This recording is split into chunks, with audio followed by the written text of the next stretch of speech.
What's up, everyone, and welcome back to the channel. Today I'm going to talk about Mortal Kombat 1's Combat Pack 2 Chaos Reigns pack.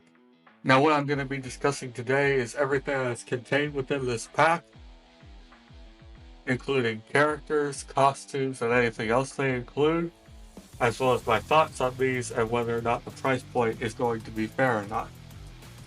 Obviously, I don't know for sure whether it is or not because it doesn't come out for a while, but a lot of people have been talking about this online, so I figured why not throw my hat into the ring about my thoughts. So this will mostly be unscripted aside from what I want to show, but I hope you all enjoy this.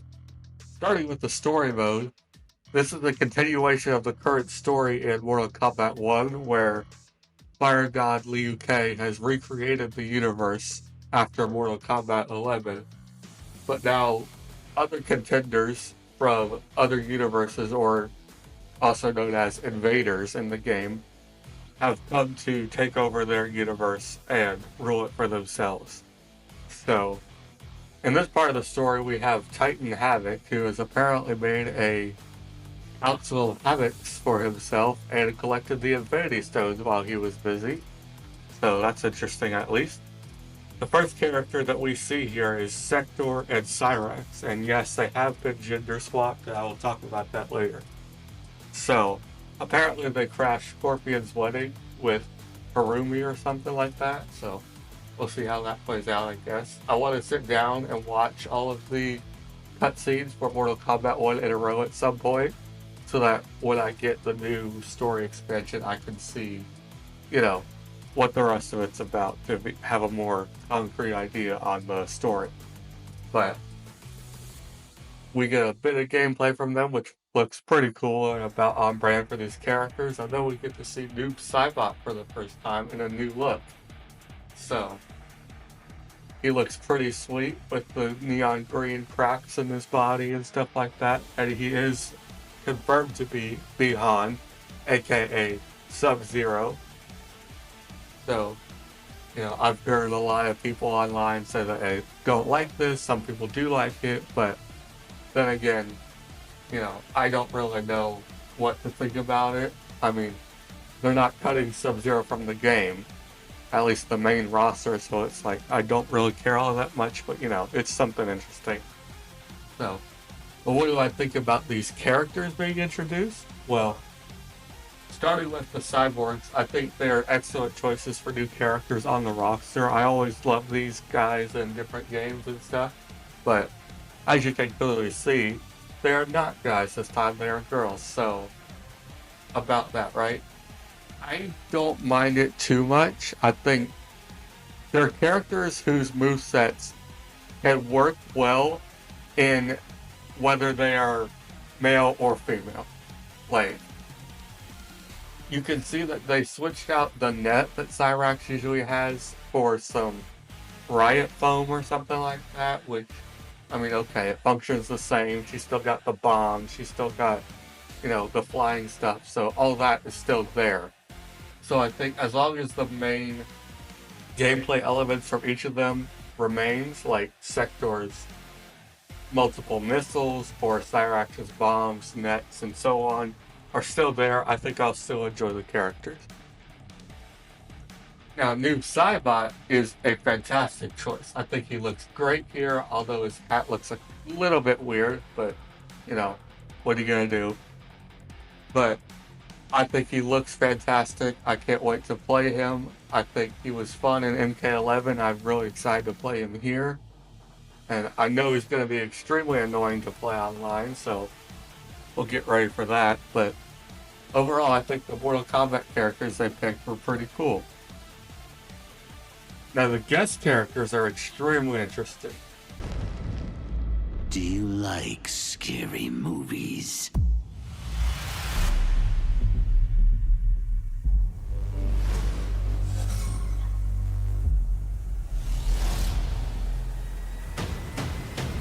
Starting with the first one they showed, we have Ghostface. Now, this is a character that's been highly requested for a long time, and I think behind Michael Myers and Chucky, they are he is definitely the most requested character for horror characters.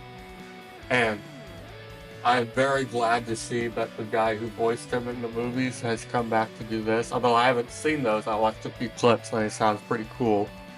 So I'm glad that he's coming back for that.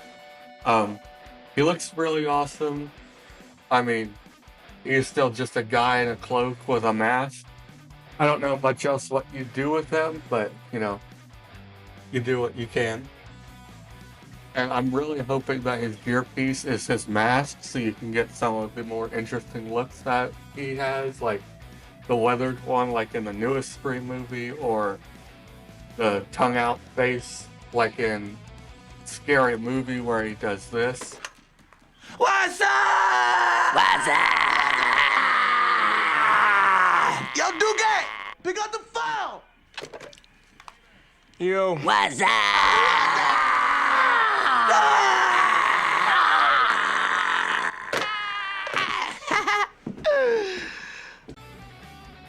And just a lot of different things that they can do with this character's mask looks pretty good. I'm really intrigued about his gameplay because I heard a lot of people who didn't want him in the game just say, well, give him a character, give Smoke a swapped version of himself, give him a costume of Ghostface, because he's just a dude with a knife anyways, so. But I think he's a great choice and I'm really intrigued about his gameplay, so yeah, I'm happy with him. Next we have T-1000 from Terminator 2 Judgment Day. Now I watched this movie recently and I think it is fantastic. Not much of a surprise there, but at least I'm putting it out there. So, I think that this was a great pick in my opinion because his gameplay will be very interesting because I think he'll play a lot like the character Chrome, which was always a character that people asked for in Mortal Kombat.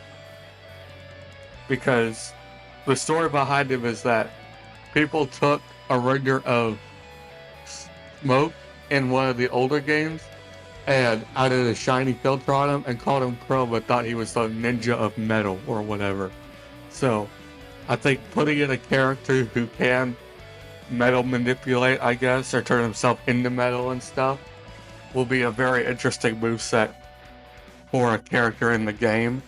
And I also think that Robert Patrick is going to do a great job with the voice and all, and I think it's also interesting that he's in the game with the next character we'll talk about for obvious reasons. Well, I think he's going to be a very interesting sleeper pick for a favorite character of mine in this game. Finally, for the guest characters in this pack, we have Conan the Barbarian. Now, this is easily the most out there pick that they've ever picked in Mortal Kombat. Even more than RoboCop in Mortal Kombat 11. Like, the internet is losing their minds over this for some reason, but I think it's an interesting pick. I think I know why they did it, and I heard other people say this as well, that the reason that they put him in here is because in Mortal Kombat 11, we had the Terminator who was played by Arnold, although he just did the facial work and not the voice. So in order to get him in there, they had to sign him on to like a 2-year or 2-game deal or whatever. So because they didn't want to use Terminator again, they used this other R-rated movie thing, which was him. So I don't know why they didn't go with Commando, although he's probably like too close to Rambo or something. I haven't seen it, so I can't say, but editor's note. The reason that they did not use Commando is because he's owned by 20th Century Fox, who is owned by Disney. So there's no reason they wanted to jump through those hoops to get a Disney character and it be for that guy instead of someone like Deadpool or Wolverine. I don't know. I think Conan is definitely, from what I've seen, a more well-known character than the Commando guy. I don't even know what his name is, but I don't know. Just interesting to me. But I love big bodies in fighting games, and I think him having a sword is going to be really good for like reach and everything, so he could be very interesting. We'll see. I'm also intrigued with how big he's going to be, because he may be as big as Shao Kahn or maybe a little bigger, but I doubt it just because they don't do a ton of big body characters in their games. So, I don't know, we'll have to see.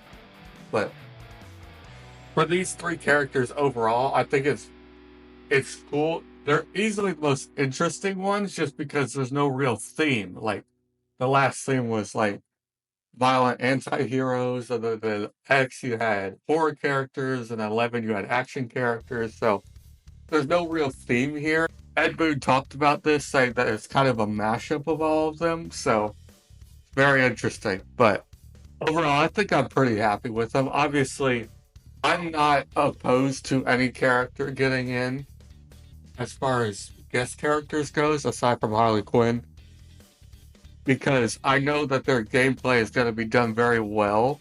So I think having a lesser known character in a game that is so fun, I am fine with, just because I know their gameplay is going to be fun, if that makes sense. So we'll see. The other thing you do get if you pre-order this package is 4 more costumes for other characters. These include Scorpion's wedding costume, which is something in the story mode stuff, you know? And then you got Empress Melina, and then UMK3, Sub-Zero, and Noob Saibot. Although Noob Saibot was really just a guest, a secret fighter in UMK3, and not really a full character until Trilogy, but still, I think the skin looks dope. So, yeah, character and costume wise, I think it's pretty cool. I'm not going to include the animalities in my finger quotes price ranking just because that's a free update. So and everybody gets that, so you don't have to pay for it. So, no use including it in this package. So, overall, the characters are pretty cool. None of this. The one thing that they did not mention is that no new cameo characters are coming to this package, which is very intriguing. They have said before that there are more coming, so I guess that's saved for Kombat Pack 3 or something, but which is coming. It is worth noting that recently in an interview, Ed Boon did say that there is one more secret character that is coming with this pack. Now, is this a character that you have to buy this package for, or is it just a free character in the game? Because if you look at the character select screen of the game, right in the middle there, you've got like a little dragon symbol with nobody there. So everyone's been speculating the whole past year and a half or so, where is this a secret character? Was it supposed to be Ermac and he was cut from early portions of the game, or what? So nobody really knows. I'm inclined to think that he's going to come for free, just because if you look at how they lay out the character roster grid, they put all the DLC characters on the far left and right, and not in the middle. Although they did do this for Injustice 2 when they put Darkseid and Red Hood in the middle portion, so it's entirely possible, I don't know. But we'll just have to see. As for who the character could be, a lot of people have figured it's most likely the character of Floyd, aka the Pink Ninja. Every other color in the rainbow has a male ninja, except for pink. And early on, Ed Boon said that there was going to be a new character coming, and this never happened. And a voice for him in the code has been found, as well as markers saying that he is in the game, and his name has been found and stuff like that, so that's probably who it's going to be. Now, the price point for this package is $50, which I think is kind of crazy, but I mean, for what you're getting, I think it is worth it. It's $10 more than the first Kombat pack. And obviously the reason for that is the story mode, and if pre-ordering, you get 4 more costumes, which they'll put in there for $10 a piece later on anyways. So, I think it's worth it. It is worth noting, though, that If you pay $10 more, which would be $60, then you get the first Combat Pack, Combat Pack 1, which includes Ermac, Quan Chi, Cicada, Peacemaker, Homelander, and Omni-Man, plus a skin for Johnny Cage being Jean-Claude Van Damme, who he was based off of. You get all those in addition to that, which is usually $40, or, if you're getting it at a sale, it's $20. So, if you're just picking up the game now, then I think this would be a great deal. So overall, I am pretty excited about this package. I also want to say that all 3 MK characters all come in on the same day, along with the story expansion, that being September 24th, with the other 3 coming on later.